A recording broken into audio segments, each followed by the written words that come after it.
मुख्यमंत्री फडणवीसांनी काँग्रेस प्रदेशाध्यक्षांवर निशाणा साधलाय। त्यांना ओळखत नाही, महाराष्ट्रात कोणीही त्यांना ओळखत नाही, त्यांच्यावर बोलून वेळ का वाया घालवू असं फडणवीस म्हणाले। त्यांना कोणी बोलत नाही, त्यांना कोणी मानत नाही असंही ते म्हणाले।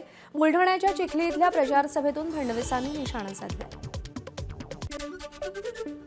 या काँग्रेसच्या प्रदेशाध्यक्षांचा जिल्हा आहे आणि ते या ठिकाणी काही तुमच्याबद्दल बोलले आहेत। म्हटलं कोण काँग्रेसचे प्रदेशाध्यक्ष?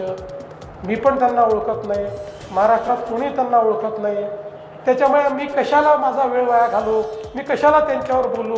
मी सकारात्मक मत मागण्याकरता आलो आहे। ज्यांना कोणी ओळखत नाही, ज्यांना कोणी मानत नाही, अरे हे चिखली शहर भारतीय जनता पार्टीचं, महायुतीचं आमचं शहर आहे। स्वर्गीय शंकरराव चव्हाण यांची उंची मोठी आहे, त्यांच्याबद्दल आदर आहे, पण ऊसाच्या पोटी काऊस जन्माला आला त्याचा राग आमदार प्रताप पाटील चिखलीकर यांनी अशोक चव्हाणांवर टीका करताना हे वक्तव्य केलंय। आदरणीय शंकररावजी चव्हाण साहेबांच्या बद्दल मीच नाही, आमचा कुठलाही राष्ट्रवादीचा पदाधिकारी कार्यकर्ता बोलला नाही आणि बोलू शकत नाही।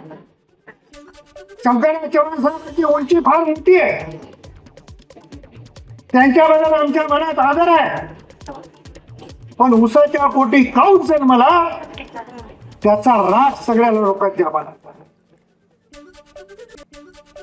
अकलूजमध्ये तुतारी आणि कमळ यांच्यामध्ये जोरदार टक्कर पाहायला मिळतेय। अकलूजची जनता सुज्ञ असून 3 तारखेला प्रचंड बहुमताने मोहिते पाटील यांची सत्ता अकलूज नगरपालिकेवर येणार असा दावा शिवतेजसिंग मोहिते पाटलांनी केलाय। मोहिते पाटलांची चौथी पिढी निवडणुकीच्या रिंगणात उतरली आहे। सहकार महर्षी शंकरराव मोहिते पाटील यांचे पणतू सयाजीराजे मोहिते पाटील हे नगरसेवक पदासाठी निवडणूक लढवत आहेत, तर मोहिते पाटील यांची अकलूज येथील सत्ता संपवण्यासाठी सोलापूरचे पालकमंत्री जयकुमार गोरे यांनी ताकद पणाला लावली आहे। भाजपकडूनही प्रचाराचा धडाका लावण्यात आलाय। अकलूजमध्ये मोहिते पाटील यांनी शरद पवारांच्या तुतारी चिन्हावरती पॅनल उतरवलंय। भाजपच्या कमळ चिन्हावर तर अजित पवारांचा राष्ट्रवादी घड्याळ चिन्हावरती निवडणूक लढवली।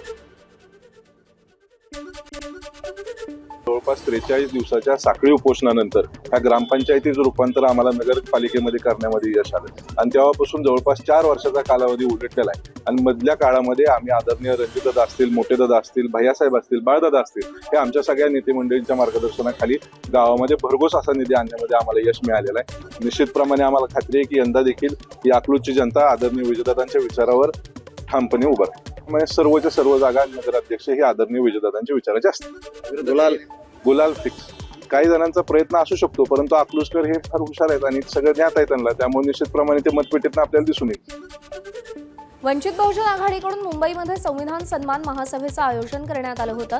दादरमधल्या शिवाजी पार्कवर ही सभा पार पडली असून या सभेतून प्रकाश आंबेडकर आणि सुजात आंबेडकर यांनी भाजपसह राष्ट्रीय स्वयंसेवक संघावर ताशेरे ओढले। राष्ट्रीय स्वयंसेवक संघाची अजूनही नोंदणी का नाही आणि नोंदणी नसलेल्या संघटनेला पोलीस संरक्षण कसं देतात असा थेट सवाल प्रकाश आंबेडकर यांनी विचारला, तर राष्ट्रीय स्वयंसेवक संघ ही दहशतवादी संघटना असल्याचा गंभीर आरोप सुजात आंबेडकरांनी केला। RSS म्हणते की आम्ही असं ब्रिटिशांच्या अगोदर आला सर, या देशाचं स्वातंत्र्य मिळालं, राज्यघटना आली, या राज्यघटनेमध्ये लिहिण्यात आलं की कोणालाही संघटन स्थापन करण्याचा अधिकार आहे, पण तो करत असताना त्यांनी कुठल्या तरी असणाऱ्या नियमाखाली स्वतःला रजिस्टर करून घेतलं पाहिजे। आमचा सवाल आहे RSSला की तुम्ही स्वतःला रजिस्टर का करून घेत नाही? त्या औरंगाबादचे पोलीस आता असणारं मला घाबरतात, त्या का मी त्यांना असणारं म्हटलं की याच्यामध्ये तुमची साक्षी मी घेणार की तुम्ही असणारा जी संघटना रजिस्टर्ड नाही त्याला पोलीस प्रोटेक्शन कसं दिलं तेवढं सांग। RSS नोंदणी करायला नाकार देते, RSS तिरंगा लावायला नाही देते आणि RSS संविधान वाचायला आणि संविधान मानायला नाकार देते।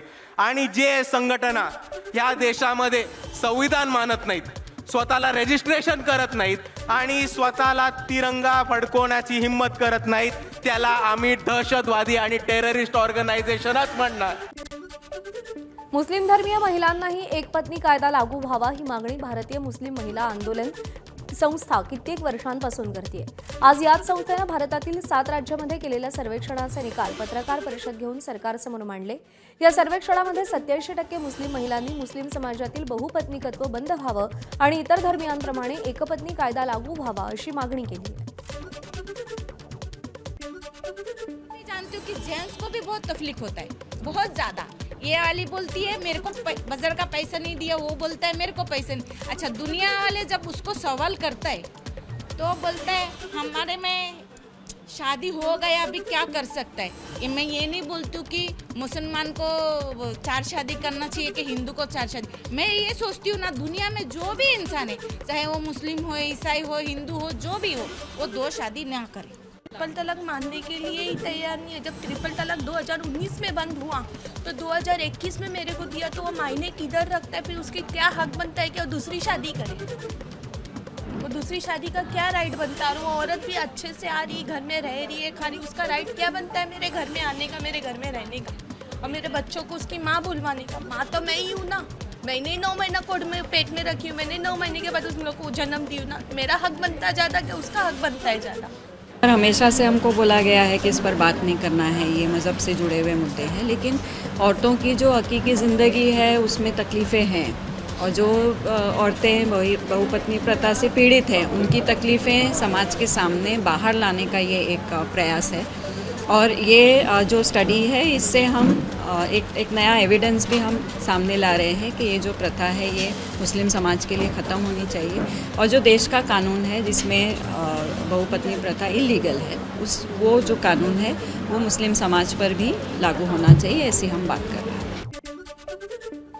नागपूरच्या कळमेश्वर नगरपरिषदेच्या निवडणुकीत भाजपचा प्रचार करणाऱ्या आरिफ शेख या व्यक्तीचं अपहरण करत त्याला गंभीर मारहाण करणाऱ्या काँग्रेसच्या माजी नगरसेवक हरीश ग्वालंबनशीला अखेर अटक करण्यात आली आहे। त्याच्यासोबत आशू ग्वालबनशी, राजू सोनारे यांनाही अटक करण्यात आली आहे। तर याच प्रकरणी आशिष ग्वालबनशी, अनिकेत उईके आणि रोशन यादव यांना आधीच अटक करण्यात आली होती। नागपूरच्या काटोलमध्ये 34 किलो गांजा जप्त करून 6 जणांना अटक करण्यात आली आहे। कारवाईमध्ये 10 लाख किमतीची कार, मोबाईल, गांजासह असा एकूण 17 लाखांचा मुद्देमाल जप्त केलाय। गांजा विक्रीमध्ये काटोल ग्रामीण मंडळ भाजप युवा मोर्चा अध्यक्ष वैभव काळे या युवा पदाधिकाऱ्याचा समावेश असल्यानं चर्चांना उधाण आलंय। वाढदिवसाला मस्करीत 21 वर्षीय तरुणावर पेट्रोल टाकून जाळल्याची घटना समोर आली आहे। मुंबईच्या कुर्ला परिसरात ही धक्कादायक घटना घडली आहे। या घटनेमध्ये अब्दुल रहमान खान हा तरुण जखमी झालाय। या प्रकरणी त्याच्या 5 मित्रांविरोधात गुन्हा दाखल केलाय। ही घटना सीसीटीव्ही कॅमेऱ्यातही कैद झाली आहे। एबीपी माझा, उघडा डोळे बघा नीट।